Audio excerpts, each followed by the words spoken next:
Hello students, as you know that we are learning about a very important lesson known as photosynthesis. And in last session we completed the basic definition of photosynthesis, significance of photosynthesis, basic requirements of photosynthesis, and also the part about process of nutrition and different techniques of nutrition. Now today we will see the different experiments performed by different scientists in case of process of photosynthesis. So here is a presence of the list of some scientists and their related works regarding to the process of photosynthesis. So these experiments are generally considered as early experiments in case of process of photosynthesis. So first one जो experiment है वो है scientist Presley का, second one इंगेनहाउस का, तीसरा जो है वो सैक्स का, फोर्थ वन इंगलमैन का, फिफ्थ वन नील का, sixth one Ruben scientist and seven one Hill scientist. तो सबसे पहले हम बात करते हैं प्रिस्ले साइंटिस्ट की. What is the conclusion of Priestley scientist about the process of photosynthesis? The time period of Priestley scientist was 1733 up to the 1804, and in 1770 he just given that photosynthesis process is essential for the conduction of different activities, and for the purpose of photosynthesis air is very important, and air is also important for plant growth. अब air का जो presence है वो plant growth के लिए बहुत important है. कैसे? क्योंकि air के अंदर जो CO2 रहता है वो plant absorb करता है और photosynthesis करके ऑक्सीजन को रिलीज करता है. 1774 में उसने बताया था कि एयर का डैमेज हो सकता है. मतलब अगर समझो ब्रीदिंग एनिमल्स या बर्निंग कैंडल अगर वहां पे CO2 रिलीज करती है तो उसके वजह से एयर की जो क्वालिटी है वो कम हो सकती है, जिसको हम फॉल्ड एयर कहते हैं, जिसको हम डर्टी एयर कहते हैं, या उसको हम डैमेज्ड एयर कहते हैं.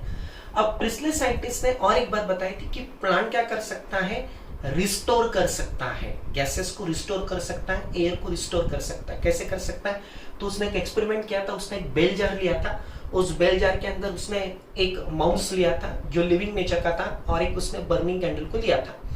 तो उस बेल जार के अंदर उसने ऐसा देखा कि कुछ समय के बाद वो माउस जो है वो सफोकेट होने लगा, और वो जो बर्निंग कैंडल थी वो धीरे धीरे एक्सटिंग्विश होने लगी. उसका रीजन क्या था? क्योंकि उस बेल जार के अंदर ज्यादा से ज्यादा CO2 हुआ था और वहां पे ऑक्सीजन का प्रेजेंस नहीं था.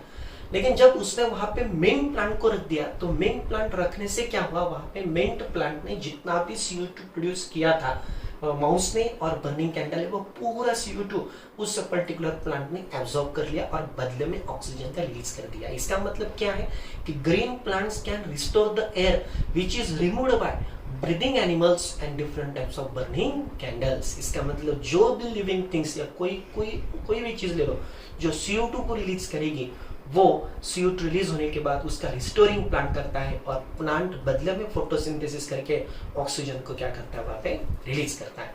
तो ये जो एक्सपेरिमेंट है regarding with two the burning candle and mouse, ये आपको प्रिस्ले का जो एक्सपेरिमेंट है ये आपको ध्यान में रखना है. कंक्लूजन ध्यान में रखो, plant restores the air which is removed by breathing animals and different types of things, या फिर देयर इज बर्निंग कैंडल और breathing animals. Next one experiment was given by scientist Ingenhousz. Ingenhousz का जो time period था वो 1730 से लेकर 1799 तक था, और उस साइंटिस्ट ने बताया था कि photosynthesis process is very important for purification of air. During the process of photosynthesis there is intaking of CO2 and release of O2. तो ऑक्सीजन का कॉन्सेंट्रेशन बढ़ाने के लिए फोटोसिंथेसिस होना जरूरी होता है. लेकिन उसने और एक बात बताई थी कि aquatic plants are very important for process of photosynthesis. They can absorb to bright sunlight and they can release to oxygen, and oxygen get released in the form of bubbles.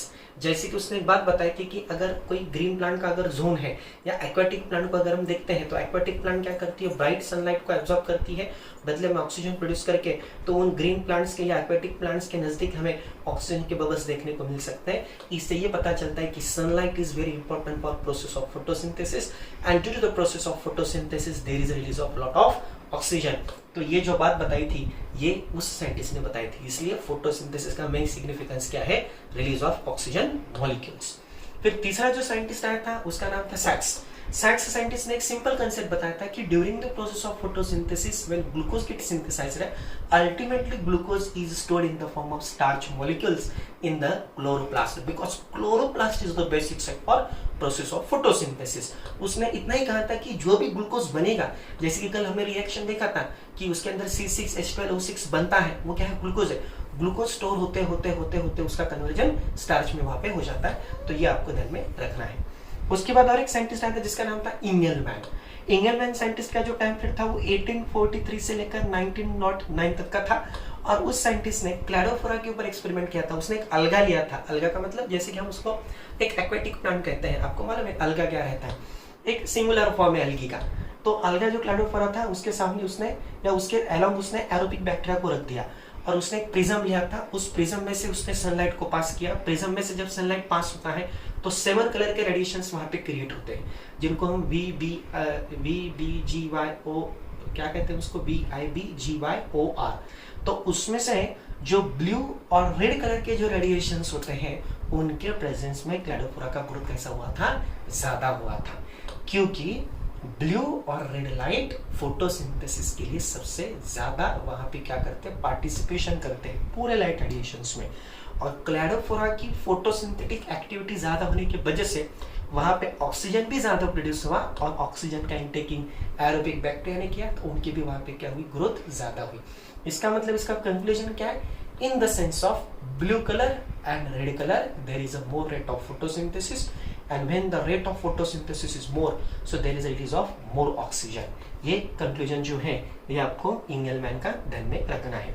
बाद में नील साइंटिस्ट आया था, उसका time period था 1897 से लेकर 1985 तक का, और उसने purple sulphur bacteria, green sulphur bacteria के ऊपर एक्सपेरिमेंट किया था। उसका कहना इतना ही था कि जो लिविंग थिंग्स वाटर को यूज करेंगे उनमें से ही ऑक्सीजन रिलीज होता है। अगर कुछ बैक्टीरिया की हम बात करेंगे, सल्फर बैक्टीरिया की बात करेंगे, जो सल्फर के कंपाउंड्स को यूज करते हैं उनके एनर्जी के प्रोडक्शन के लिए, उनमें से ऑक्सीजन का रिलीज नहीं होगा। जैसे कि ये रिएक्शन आप देख सकते हो, 1931 में उसने एक रिएक्शन बताई थी, एक प्रोसेस बताई थी, एक कंसेप्ट बताया था, 6CO2 + 12H2S, मतलब यहाँ पे O नहीं है, ये हाइड्रोजन सल्फाइड का कंपाउंड है, तो यहाँ पे देखिए सल्फर रिमेन रहेगा, मतलब अब ऑक्सीजन का रिलीज यहाँ से नहीं होगा। हाँ, अगर ये रिएक्शन हम ध्यान में रखते हैं तो ए जो है वो बहुत इंपॉर्टेंट माना जाएगा। ए का मतलब क्या होता है, ये जैसे कि ए की जगह अगर आपने वाटर को रख दिया, मतलब सॉरी ऑक्सीजन को रख दिया, तो ऑक्सीजन यहाँ से रिलीज हो जाएगा, और ए की जगह आपने अगर सल्फर रख दिया तो सल्फर रिमेन रह जाएगा। इसका मतलब एक ही है, the living things which can utilize to water they can release to oxygen, not the sulphur containing compounds release to oxygen. ये बात आपको ध्यान में रखनी है। और उसके बाद रूबेन नाम के साइंटिस्ट ने बताया था कि ऑक्सीजन जो होता है वो वाटर में से ही रिलीज होता है, not from CO2। Carbon dioxide में से ऑक्सीजन का रिलीज नहीं होता, वाटर में से ही ऑक्सीजन का रिलीज हो सकता है। और उसके लिए उन्होंने आइसोटोप, ऑक्सीजन का जो आइसोटोप होता है 18, उसका उन्होंने वहां पे यूज किया था। और सबसे लास्ट में जो कंसेप्ट है वो बताया था साइंटिस्ट हिल ने 1937 में, जिसको हम कहते हैं फोटोलाइसिस ऑफ वाटर। और ये सबसे मेन कंसेप्ट माना जाता है। Photolysis of water is also known as splitting of water. इसको हम स्प्लिटिंग ऑफ वाटर भी कह सकते हैं, जिसमें क्या होता है कि हिल साइंटिस्ट का कहना था कि वाटर मॉलिक्यूल जो होता है, वाटर मॉलिक्यूल का ब्रेकिंग हो जाता है, और उसमें से हाइड्रोजन और ऑक्सीजन अलग अलग हो जाता है, और ये जो ऑक्सीजन होता है ये एटमॉस्फेयर में ऑक्सीजन के फॉर्म में क्या होता है, रिलीज होता है। Splitting of water, photolysis of water. और ये एक्सपेरिमेंट उसने एक प्रोसेस से कंडक्ट किया था। उसने एक टेस्ट ट्यूब लिया था, उस टेस्ट ट्यूब के अंदर उसने वाटर को लिया था, एक ग्रीन लीफ को लिया था, और जब उसके अंदर सनलाइट का एक्सपोजर हुआ तो उस पर्टिकुलर टेस्ट ट्यूब के अंदर ऑक्सीजन के बबल्स रिलीज हुए। और ऑक्सीजन के बबल्स रिलीज होने के बाद उसने बताया कि उस टेस्ट ट्यूब के अंदर जो भी ऑक्सीजन रिलीज होता है वो वाटर से ही होता है, नॉट फ्रॉम CO2, क्योंकि उसने जो टेस्ट ट्यूब लिया था उसके अंदर वहां पे CO2 का प्रेजेंस नहीं था। तो ये जो प्रोसेस है स्प्लिटिंग ऑफ वाटर का, ये भी आपको ध्यान में रखना है। इसमें और एक बात आती है कि उसने एक अननोन हाइड्रोजन एक्सेप्टर का भी इस्तेमाल किया था। कुछ बुक में दिया है अननोन हाइड्रोजन एक्सेप्टर, तो कुछ बुक में उस हाइड्रोजन एक्सेप्टर का भी नाम दिया है। वहां पे उसको हम कहते हैं फेरीसाइनाइड। फेरीसाइनाइड का कन्वर्जन फेरोसाइनाइड में बाद में हो जाता है। तो वो भी एक कंसेप्ट उसके अंदर आता है, लेकिन इतना डीप में जाने की जरूरत नहीं, आपको इतना ही ध्यान में रखना है कि वाटर का स्प्लिटिंग हो सकता है। तो ये क्या है, ये अलग अलग एक्सपेरिमेंट्स है, अलग अलग साइंटिस्ट ने डिफाइन किए वाले, और इनके जो कंक्लूजन्स है ये आपको ध्यान में रखना है। जैसे कि फिर से एक बार मैं आपको बता देता हूँ, प्रिस्ले साइंटिस्ट का जो कंक्लूजन था वो इतना ही था कि plant restores the air which is removed by breathing animals and burning candle. जैसे कि बर्निंग कैंडल ही होती है CO2 का रिलीज करने वाली, ऐसा नहीं है, ज्यादा से ज्यादा तो एनिमल्स ही CO2 को रिलीज करते हैं। जैसे कि आप जानते हो हमारे सराउंडिंग में जितने भी ग्रीन प्लांट्स है, वो ग्रीन प्लांट्स हम जो CO2 रिलीज करते हैं उनको ही वो इंटेक करती है, बदले में हमें वो ऑक्सीजन देती है। दूसरी बात, इंडियन हाउस की बात में ध्यान में रखनी है आपको कि सनलाइट, ब्राइट सनलाइट में फोटोसिंथेसिस का प्रोसेस ज्यादा होता है, ऑक्सीजन के बबल्स वहां पे रिलीज होते हैं। फिर सैक्स का ध्यान में रखना, स्टार्च के फॉर्म में स्टोरेज होता है। इंगेलमैन का ध्यान में रखो, ब्लू एंड रेड कलर के लाइट में प्रोसेस ऑफ फोटोसिंथेसिस का रेट ज्यादा रहता है, और ये बाकी